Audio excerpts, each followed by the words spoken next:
তার পক্ষ থেকে যে অবারিত সুযোগ আমাদের এসেছে, আমরা কি আবার সেই পঙ্কে পা দিব?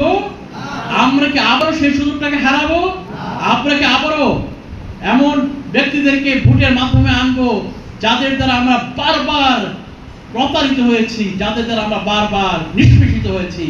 আমাদের টাকা, আমাদের ঘাম, আমাদের ট্যাক্সের মানি দিয়ে তারা অট্টালিকা বানিয়েছে, তারা দেশে বিদেশে শত শত ঘর বানিয়েছে, তারা তাদের আখের গুছিয়েছে। সুতরাং আমরা সেটা দেখতে চাই না, আমরা সেটা দেখতে চাই না। আমরা চাই জনগণের খাদেম আসুক, যারা নিজেদের পকেটের টাকা খরচ করে জনগণের খ্যাতমুক্তি হবে তাদের লক্ষ্য, জনগণের খোঁজখবর নিবে, তাদের দুঃখে দুঃখিত হবে, তাদের সুখে আনন্দিত হবে, তাদের কান্নায় তাদের চক্ষু কি আসবে, কান্না শুরু যাবে। সুতরাং এই ধরনের একটা সমাজ আমরা চাই, চাই কি না? সুতরাং এই পরিবর্তন যদি চাই, তাহলে সূত্রটা কি? If you want to change the world, first change yourself. যে তুমি যদি পৃথিবীকে চেঞ্জ করতে চাও, সবার আগে নিজেকে পরিবর্তন করো। এই কথা আল্লাহ নিজেও বলছেন, ইন্নাল্লাহা লা ইউগাইয়িরু মা বিকাউমিন। আল্লাহ কি বলছেন? আল্লাহ কোনো জাতির ভাগ্য পরিবর্তন করেন না। কি করেন না? কোনো জাতির ভাগ্য পরিবর্তন করেন না, হাত্তা ইউগাইয়িরু মা বিআনফুসিহিম, যতক্ষণ না তারা নিজেরা তার ভাগ্য পরিবর্তন না করে। ঠিক না? সুতরাং পরিবর্তন চাই। আল্লাহকে আসমান থেকে নেমে এসে এই পরিবর্তন করে দিবে? হ্যাঁ, আমরা তকদিরে বিশ্বাস করি যে আল্লাহ, এটা আমাদের তকদির। হয়তো আমরা তকদিরে কি করি, যে নিজেরা নিষ্ক্রিয় আল্লাহকে সক্রিয় করতে চাই, যে আল্লাহ আমাদের পরিবর্তন করে দিবে। কখনো এটা করবেন না। তাহলে পৃথিবীতে আল্লাহ হাজার হাজার নবী পাঠাতেন, পরিবর্তন করার জন্য পাঠাতেন। সেই নবী হলেন অত্যাচারের শিকার হয়েছেন, নির্যাতনের শিকার হয়েছে, তাদেরকে হত্যা হয়েছে, তাদেরকে দ্বিখণ্ড করা হয়েছে, তাদেরকে জীবন্ত মাটিতে পুঁতিত করা হয়েছে, করা হয়, নিক্ষেপ করা হয়। প্রত্যেক নবী রাসূল এই পথে চলতে গিয়ে সেই অত্যাচার নির্যাতন সহ্য করেছেন কিনা, এবং তার মাধ্যমেই তাদের শরীর প্রত্যেক নবীর একমাত্র মিশন ছিল। সেই মিশনটা কি? তারা একটাই মিশন নিয়েছেন, যে দুনিয়াতে প্রতিষ্ঠিত সমস্ত ইলাহ, সমস্ত প্রভুকে আমরা কি করি? অস্বীকার করি। There is no প্রভু, no Lord except কি? আল্লাহ। এবং তাগুত, সমাজে যে সকল তাগুত শক্তি, খোদাদ্রোহী শক্তি বসে আছে, তাদেরকে এই জমিন থেকে উৎখাত করা, সেই টার্গেট নিয়েই প্রত্যেক নবী রাসূল এসেছেন। এসেছেন কিনা? এখন কি হযরত মুহাম্মদ সাল্লাল্লাহু আলাইহি ওয়াসাল্লামের পরে আর কোন নবী রাসূল আসবেন? সুতরাং সেই দায়িত্ব কি বন্ধ হয়ে গেছে? সেই দায়িত্ব কার উপর এখন? ওয়ারাসাতুল আম্বিয়া হিসেবে কারা? আমরাই সেই দায়িত্বটা পালন করব। এই পরিবর্তন কাকে পালন করতে হবে?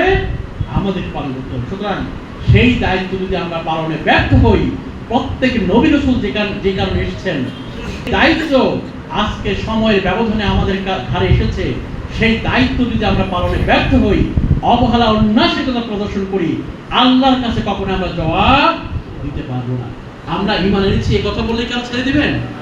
আম হাসিবতুম আন তাদখুলুল জান্নাহ ওয়ালাম্মা ইয়া'লামিল্লাহু আল্লাযীনা আমানু মিনকুম, যে তোমরা যদি বলো যে আমি ঈমান এনেছি, এই কথা বললেই কি আল্লাহ তোমাদের কি করে দিবেন? জান্নাত দিয়ে দিবেন? অথচ আল্লাহ অবশ্যই কি করবেন? তোমাদেরকে পরীক্ষা করবেন, তোমাদের মধ্যে কে সত্যিকার অর্থে ঈমানের দাবিতে সত্যবান। সুতরাং সেই পরীক্ষাটা কি? সেই পরীক্ষা হলো আমাদের সামনে এখন। কি পরীক্ষা? যেই পরীক্ষাটা হলো এখন যে সুযোগটা এবং সময়টা এসেছে, এই সময়টা আমরা সর্বোচ্চ সদ্ব্যবহার করে আমরা এক একজন আল্লাহ রাসূলের নবীরা যে দায়িত্ব পালন করেছেন, আল্লাহ রাসূলের সাহাবীরা যে দায়িত্ব পালন করেছিলেন, আমাদের সালফে সালেহীনরা যে দায়িত্ব পালন করেছেন, একই দায়িত্ব আমরা পালন করব। করব কিনা ইনশাআল্লাহ? সেই দায়িত্বটা কি? আল্লাহ আমাদেরকে ইসলামের নিয়ামত দিয়েছেন, আল্লাহ আমাদেরকে ইসলামের দৌলত দিয়েছেন। সেই ইসলামের দাওয়াত আমরা প্রত্যেকটা ঘরে ঘরে পৌঁছে দেব। পারবো কিনা এটা? আমরা এখানে যারা আছি, আমাদের অসংখ্য ভাই ও বোনেরা যারা আসতে পারেন নাই, তাদের পক্ষ থেকে আমাদের উপর এটাকে ঈমানি দায়িত্ব। আমরা এখান থেকে যে পয়গামটা নিয়ে যাব, যে মেসেজটা নিয়ে যাব, আমরা ইনশাআল্লাহ তাদের কাছে সেই মেসেজটা পৌঁছে দেব, এবং এই দায়িত্বটা আমরা কখনো অবহেলা না করি। রমজান হচ্ছে, আল্লাহ কয়টা মাস দিয়েছেন আমাদেরকে? 12টা মাস। তার মধ্যে শ্রেষ্ঠ মাস কোনটা? রমজান। তার এত মর্যাদা কেন? এত মর্যাদা কেন? এর মর্যাদা হচ্ছে এই মাসে আল্লাহ কি করেছেন? কোরআন নাযিল করেছেন। কি করেছেন? কোরআন নাযিল করেছেন। আমি যদি এখানে জিজ্ঞেস করি, দেখবেন খুব কম হাতে উঠবে যে একজন বলেন যে সম্পূর্ণ কোরআন একবার অর্থ সহ করেছেন। আছেন কেউ এখানে? কিছু আলেম ওলামা ছাড়া মুশফিকরা আমাদের মধ্যে যারা আছি, তারা দেখেন মাত্র 5-6 জন ভাই। অজু কোরআন এসেছে কেন? কোরআন এসেছে হুদাল লিন্নাস, আল্লাহর পক্ষ থেকে হেদায়েত হিসেবে। ঠিক আছে, ওয়াবাইনাতি মিনাল হুদা ওয়াল ফুরকান, কোরআন এসেছে এই কারণে। সুতরাং আমরা দেখতে পাচ্ছি কি, যেই কোরআন আমাদের হেদায়েতের জন্য এসেছে, যেই কোরআন আমাদেরকে পথ প্রদর্শন করার জন্য এসেছে, আমরা নিজেরাই জানি না সেই কোরআনে কি বলা আছে। আমরা নিজেরাই সেটা জানি না। মাত্র 5-6 জন হাত তুলেছেন যারা কোরআনকে তাফসীর সহ না, আমি বলেছি শুধুমাত্র অর্থ সহ করার জন্য, সেটা আমরা কমপ্লিট করতে পারি নাই। আমরা কি আজকে শপথ নিতে পারবো যে ইনশাআল্লাহ আমরা কোরআনটাকে অর্থ সহ বুঝে পড়ার চেষ্টা করব? পারি না? ইনশাআল্লাহ আমরা সেটা করব। আমরা ইনশাআল্লাহ কোরআনকে বোঝার চেষ্টা করব, কোরআনকে শেখার চেষ্টা করব এবং কোরআনের আলোকে এই সমাজটাকে কায়েম করার চেষ্টা করব। এবং আরেকটি বিষয় গুরুত্বপূর্ণ 2 নাম্বার, সেটা হচ্ছে আল্লাহ যে কামের মতো দিয়েছেন, আল্লাহ মোসাফাত দিয়েছেন, এইটা আমার আপনার জীবনের সবচেয়ে বড় নেতার হক দিক। সেই আমাদের শুকর আদায় করব। আমরা ইনশাআল্লাহ এই ইসলামকে, আল্লাহ দ্বীনকে কায়েমের জন্য প্রচেষ্টা চালাবো। আল্লাহ দ্বীনের একামত দিনের দায়িত্বটা এটাকে নফল না ফরজ না সুন্নাহ? ফরজ। কেন? কারণ আল্লাহ নিজে নিজে দিচ্ছেন আকিমুদ্দিন, তোমরা দ্বীনকে কায়েম করো। সুতরাং দ্বীনকে, ইসলামকে কায়েম করার আল্লাহর পক্ষ থেকে যে দায়িত্ব, সেই দায়িত্ব আমরা অবহেলা করতে পারি? আর আমাদের আরেকটা পরিচয় কি? ইন্নী জাইলুন ফিল আরদি খলিফা, আমি দুনিয়াতে তোমাদের খলিফা হিসেবে প্রেরণ করেছি। সুতরাং আমাদের দায়িত্ব হচ্ছে, খলিফার দায়িত্ব হচ্ছে যার পক্ষ থেকে আমি প্রতিনিধি, যার পক্ষে আমি খলিফা, তার প্রত্যেকটা মেসেজকে এই জমিনে ঘোষিত করা। কোরআনের যে হুকুম, আপনি আমাকে বলেন একটা হুকুম আহকাম কি জমিনে আছে? আজকে আপনাদের সামনে সুযোগ এসেছে, আমরা আপনাদের সুন্দরের পক্ষে ভোট দেন, ইসলামের পক্ষে ভোট দেন।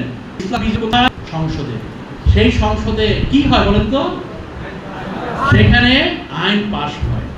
সুতরাং আপনার চেষ্টার কারণে, আপনার ভের কারণে কোনো ব্যক্তি যদি সেখানে নির্বাচিত হয়ে কোরআনের কথা, ইসলামের কথা বলে, অন্যায় প্রতিবাদ করে, সৎ কাজের আদেশ, অসৎ কাজের যে নিষেধের আল্লাহর পক্ষ থেকে নির্দেশিকা আছে, সেইটাকে উচ্চকিত করার চেষ্টা করে, সেইটার সওয়াব আপনারা পাবেন কিনা? সেই সওয়াব পাবেন, কোনো ডাউট নেই। আপনার ব্যবহার কারণে, আপনার কারণে একজন ভাই যদি সেই সংসদে গিয়ে কোরআনের কথা, ইসলামের কথা, সত্য এবং সুন্দরের কথা, মানুষের অধিকারের কথা, হিন্দু, বৌদ্ধ, মুসলিম, খ্রিস্টান, তাদের যে অধিকার, সেগুলো এনে সুস্পষ্টভাবে তুলে ধরে, সেই জন্য যে সওয়াবটা হবে, সেই সওয়াবের সমান অংশীদার আপনারা হবেন কিনা? আর দুটা হয় আপনার ভোটের। আজকে সংসদে যদি অন্যায় কিছু পাস হয়, সুন্নাহ বিরোধী কোনো আইন পাস হয়, এইটার গুনার ভাগীদার কে হবে? কে হবে বলেন? সুতরাং এই বিষয়টা অত্যন্ত স্পষ্ট, এই বিষয়টা রাখতে হবে। ইনশাআল্লাহ সামনে সুযোগ এসেছে এই সমাজকে পরিবর্তন করার, এই দেশকে পরিবর্তন করার। ইনশাআল্লাহ আমরা আমাদের দিয়ে, খান দিয়ে, জীবনে দিয়ে আমরা প্রত্যেকটা চেষ্টা প্রচেষ্টাকে বিনিয়োগ করার মাধ্যমে এই সমাজটাকে পরিবর্তন করেই ছাড়বো। এই সংগ্রাম নিতে পারি ইনশাআল্লাহ।